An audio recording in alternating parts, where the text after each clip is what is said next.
Today I'm going to read you a wonderful book called Lena and the Wolf, and it was created right here in southern Humboldt County. The story is from Holly Sweet. It was written down by Amy Conway and illustrated by Peg Anderson, with some help from Julie Peacock. Lena and the Wolf. Once upon a time, long ago, a family lived on the edge of a forest. They lived in the high country among tall mountains, their farm in a meadow where gardens and livestock flourished. At this time, the ground was covered in snow, and the nights were at their longest and darkest. Winter covered dormant plants and forced animals into shelter, leaving a calm and peace on the land.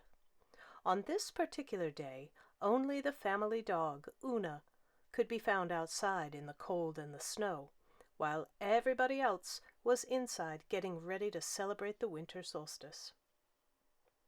There was Mama and Papa, big sister Inga, and big brother Soren, and little Lena, almost 3 years old. Lena was a curious girl and found the busy activity of the household very interesting. There was a lot going on in preparation for the festivities that would take place that night. Family members and friends were coming together to eat, drink, sing, and give thanks while the Yule log burned brightly on the hearth.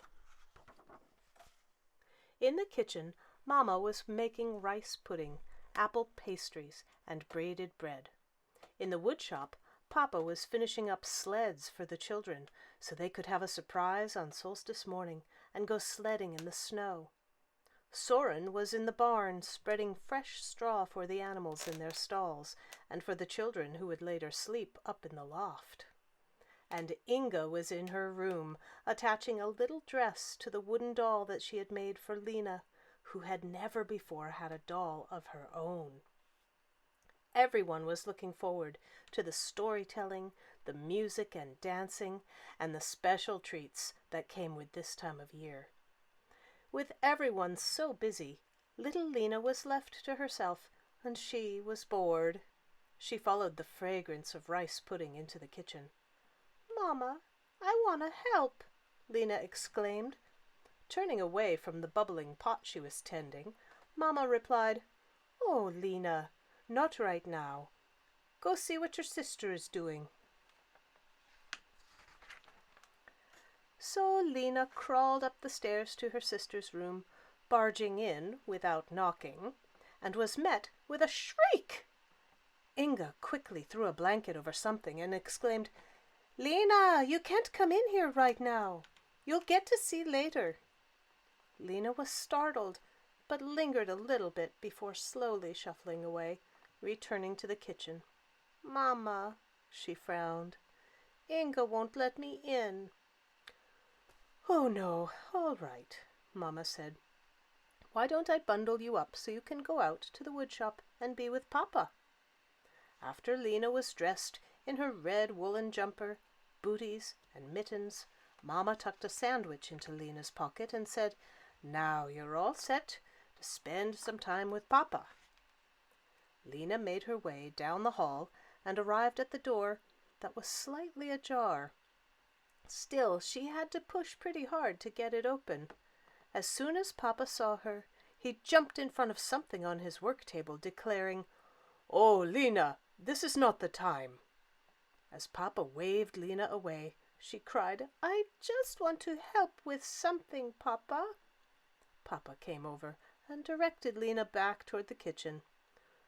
"You can help me later, but for now go ask Mama what you can do." Lena started back, head down, and wondered about Soren and whether Mama would send her to the barn next. Just as Lena was about to go back into the kitchen, something caught her eye. The front door of the house was cracked open. Una the dog had nosed her way in and was warming herself by the hearth. Lena went over to cuddle with Una, but the old dog was too tired to play and only offered to lick Lena's cheek. Lena sat for a moment by the fire and looked back toward the front door. It was still cracked open, and a bit of light was showing through, so that Lena wondered what it was like outside. Lena got up and went through the door and found herself in front of the gardens that were buried under snow.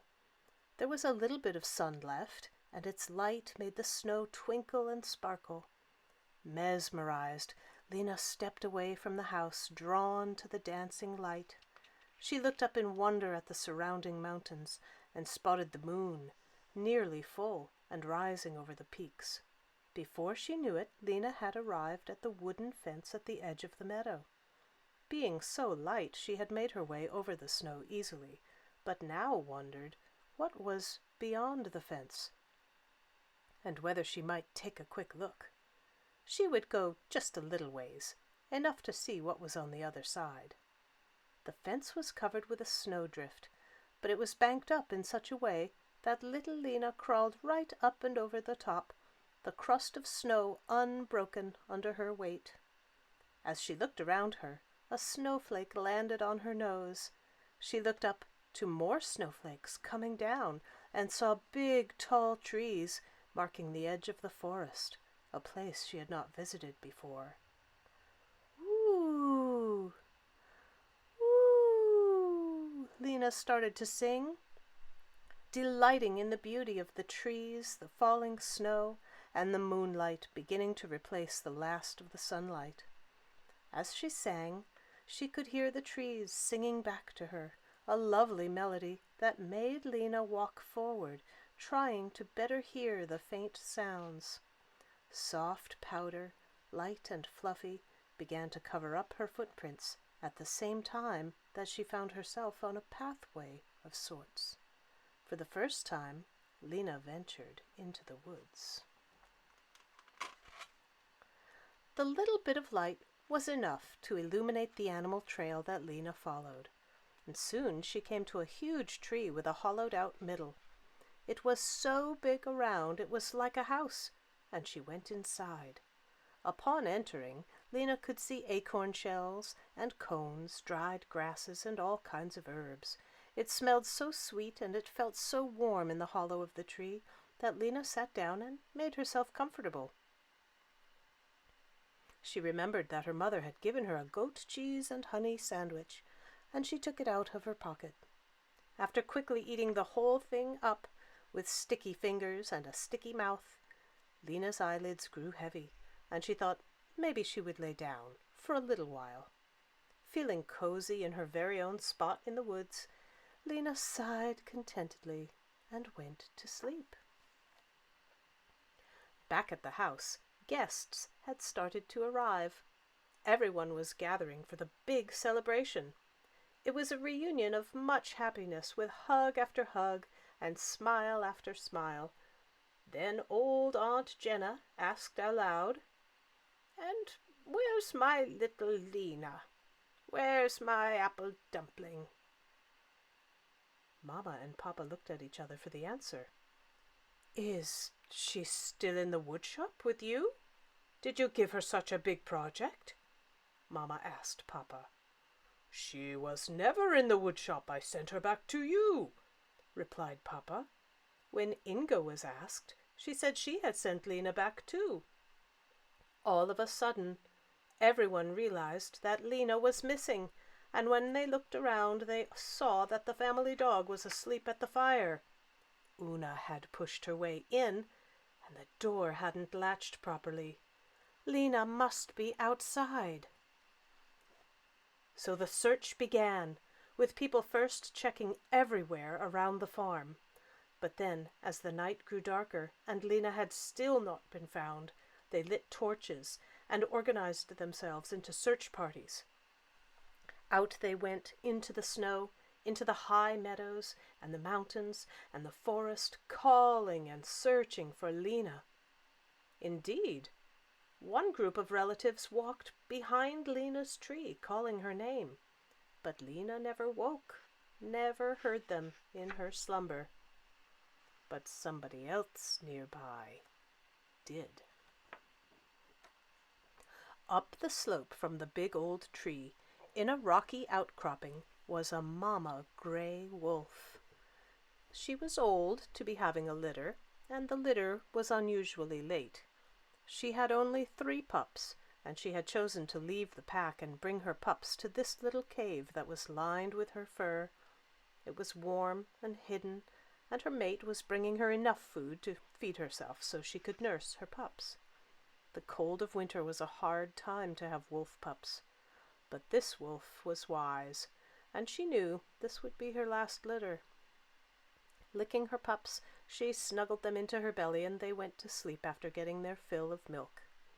The mama wolf kept her ears at attention, having heard the humans in the forest. She kept still in the quiet of her den, waiting for any more human sounds.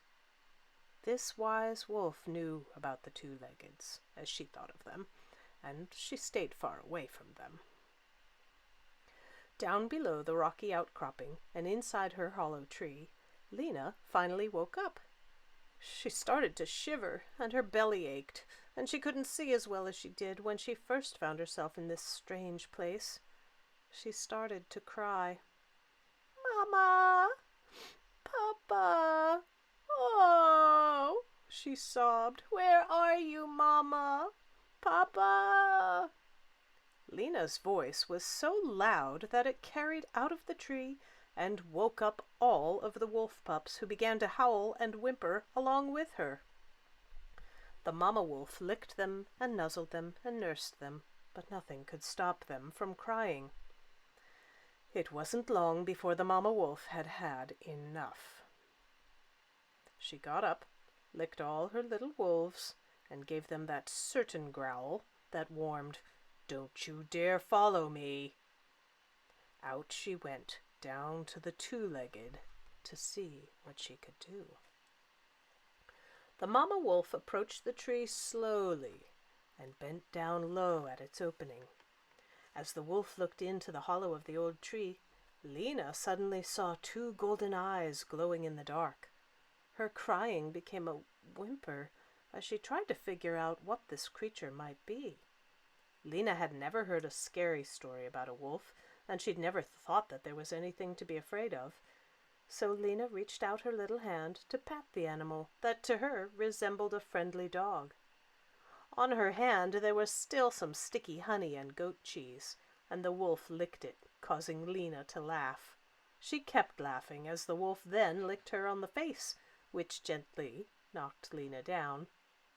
Lena had gone from crying to laughing, which satisfied the wolf enough to turn around and go back to her pups.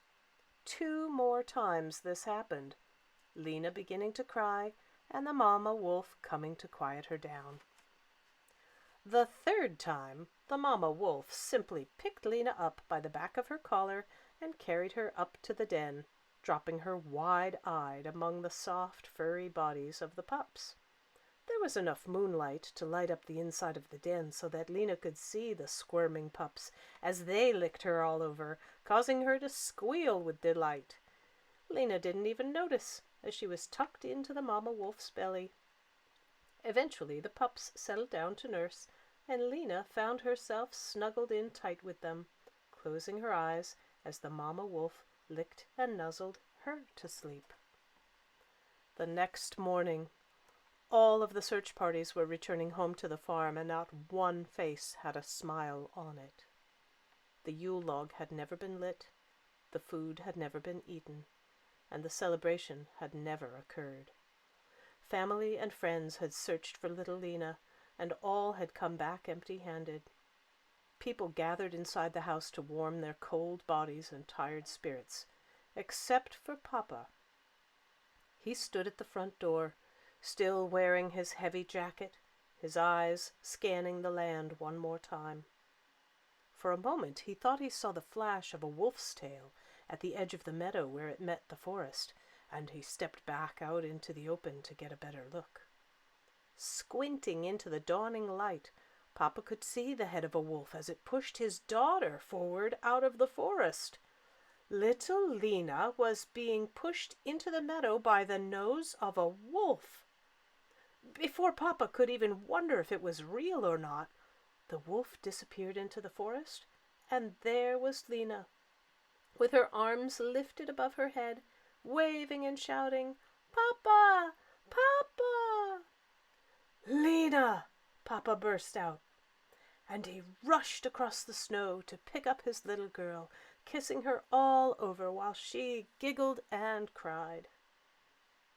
Papa couldn't help noticing bits of fur stuck to Lena's still sticky hands and face, but his curiosity was soon replaced by everyone's excitement and the relief that Lena was still alive.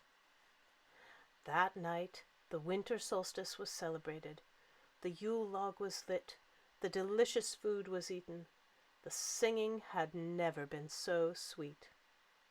Smiles and laughter were shared easily, and this coming together on a long dark night shone with a returning light. Lena had come home. In that family, it's said that as Lena grew up, on certain summer evenings she would venture up a big hill to a rocky outcropping, where she would throw her head back and howl to the rising moon. And they say that on a faraway hill across the land, a distant howl would call back, and this chorus would go on for a long time, creating song and celebration out of wildness.